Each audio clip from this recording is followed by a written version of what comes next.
Hello, everybody. So I thought I'd just do a little diary now. I don't really know why. There's a few things I wanted to talk about on this. The first thing I wanted to talk about is the medicinal use of cannabis, because this is something that I really need to have happen in my life. I really need a medical cannabis prescription, I think. And the sort of cannabis that you get with a medical cannabis prescription isn't the sort of cannabis that gets you high. I do know this much. Out of the billions of varieties of cannabis that there must be out there, from your OG Kush to your MICDs or lemon haze or grapefruit haze or whatever it is now, or some other form of haze that tastes like a fruit, apparently. Um, yeah, like there's all sorts of cannabis. And there's cannabis with very low levels of THC, and there's more CBD dominant strains of cannabis and all this sort of thing. But this is something I really need in my life. It's something I need desperately because I suffer from obsessive compulsive disorder, post traumatic stress disorder, and I've been diagnosed as having a psychotic illness, which is totally wrong. It's more like mania. There's no such thing as psychosis as opposed to mania, if you know what I mean. Psychosis almost always precludes mania. So, like every case of psychosis I've encountered a lot of supposedly psychotic people in my time. Um, those those are all suffering from mania and likely from PTSD. So it's not really that you know there's a separate illness there. And I've been diagnosed with the bipolar type of schizoaffective disorder, which translates roughly to you have bipolar disorder. So, yeah, mania is part of that, but it's a misdiagnosis. Is what I really have is OCD and PTSD brought on by, well, quite a few traumatic episodes in my past and my childhood and all that stuff. Be complex PTSD from the past. And, yeah, this issue of drug use really muddies the waters because they're seeking to scapegoat an entity that can't fight back, i.e., drugs. So, people who know about drugs, such as myself, since I have a great deal of experience and knowledge relating to drugs, you might call myself a sort of ethnopharmacologist or something, I don't know, or ethnobotanist or something. But yet, I do have a lot of experience and knowledge when it comes to drugs and the history of drug taking and the history of medicine and the history of science more generally, which is what it really pertains to, since always when I'm taking a drug, I'm undertaking a scientific endeavor, if you know what I mean, since it's also kind of psychological creativity research, if you want to think of it that way, or it aids in things like engineering and in the writing of fiction. So it also pertains to an artistic endeavor, and that's part of the reason why I take them. Since psilocybin, for instance, that is a great sparking for creativity. It's great for creating more brain connections, and I think that's been shown in the research. There's a greater level of general brain activity when someone takes psilocybin, because I think they got someone to take psilocybin and then they put them in an MRI scanner. If I remember correctly, I think that research might be out there. And yeah, it can be a great thing, I think. The controlled and responsible use of drugs, should we say, and to avoid certain drugs like the goddamn plague. I obviously mean like cocaine, smack, heroin, or the most addictive ones. But cannabis, yes, I think has great utility in the treatment of mental health disorders and neurosis, which is like what you might want to call what I have. That's just a general term for it.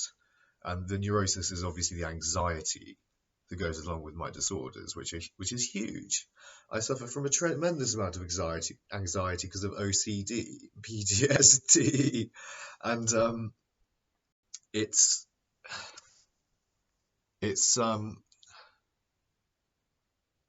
it is necessary. I think I must have this prescription for a medical cannabis because I'm here with some vet students from Well, I'm not going to say where they're from actually, and I'm not going to say what their names are. But one of them has what I believe is probably medical cannabis on them, and she let me try a little bit of it, and it's just perfect. It sets everything to a lovely baseline of just comfort and sort of routine thinking, if you know what I mean. Or it's what it is, I think, because otherwise I'd use alcohol to take the edge off, which I think is probably not the right thing to do. And alcohol is a very harmful substance, and that as an alternative to that, cannabis is a great thing. Because I was about to suggest going to the pub actually, since it's Saturday night, like getting a taxi and going to the pub. But yeah, I don't want to do that now. I don't want a pint really. I mean, it's not going to make me feel good, is it? Beer. And alcohol is really addictive. Cannabis is not addictive. If I have like a binge on cannabis, I can then go without it for about 3 weeks, and then I sort of do really want to do it again. I usually try and buy some, but it's not. Otherwise, the neurosis comes back, and it's like, well, life is no longer. It's not being high as such. This is not really what I'm seeking. I'm not seeking to be high per se. I'm seeking to be on an even keel, psychologically or mentally, if you want to put it in those terms. And just to be chilled in life, yet switched on and capable enough of doing most things to do them, if you see what I mean. I don't know, I'm like posing for the camera. This is weird. What was wrong with it before? Well, the lighting was wrong with it. I'm sorry, I'm just talking to you now, whoever you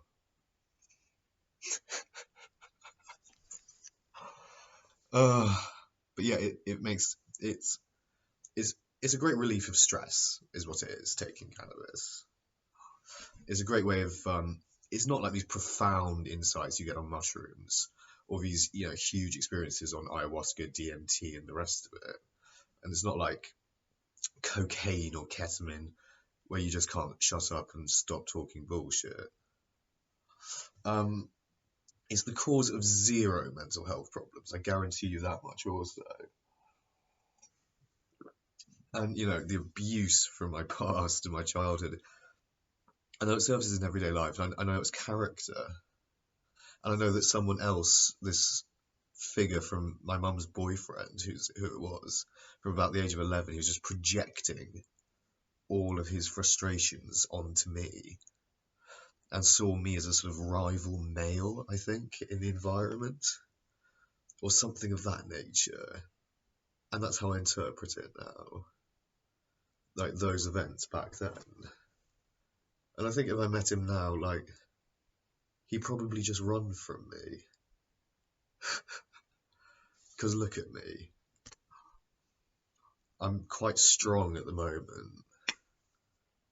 And I'm 29 and he'd be 60 something with a beer gut and like a fucking horrible fucking t-shirt tucked into his jeans with trainers, looking frankly a creep constantly. And I'd be sort of young and nubile and youthful and strong. Because I'd hit him. I would hit him. I've decided I'd hit him if I saw him again. I'd flatten him. I'd chase him through the street. I'd knock him in the side of the head with like a Krav Maga hammer fist and kick his legs out from underneath him and give him a kicking. Probably with steelies on, since I usually have them on. But everyone should dress like a farmer. Everyone should. I just wear wellies and steel toe cap boots now. Those are my shoes. It's kind of funny, I think, if you put it that way. I mean, there's a kid here, like, on this farm that I'm working on. He's the farmer's son. He wears trainers around, and I'm like, why do you spend money on those? Why don't you, like, wear something that looks like it should be muddy? Like, this is what the trackies and trainers and t-shirt. Like, but you're covered in mud. Yeah. And I'm at a great place at the moment. I'm at this farm. This is like New Zealand style dairying here. It's an organic farm, or a farm that's more or less organic, I think. I don't know what exactly it needs to be organic or more organic or whatever. But they seem fairly au fait with organic methods and modes of production, I think, here. The farmer, uh, he's got a PhD in agricultural engineering. He's a graduate in physics. And there's a book here called The Inflationary Universe by Alan H. Guth that I knew about. I wanted to read for a little while, and I didn't buy it for some reason because all these books are expensive. And I've been reading that. I'm going to try and do him a deal for it or something, or ask if I can have it. No, ask if I can borrow it. Like I'm going to send it back.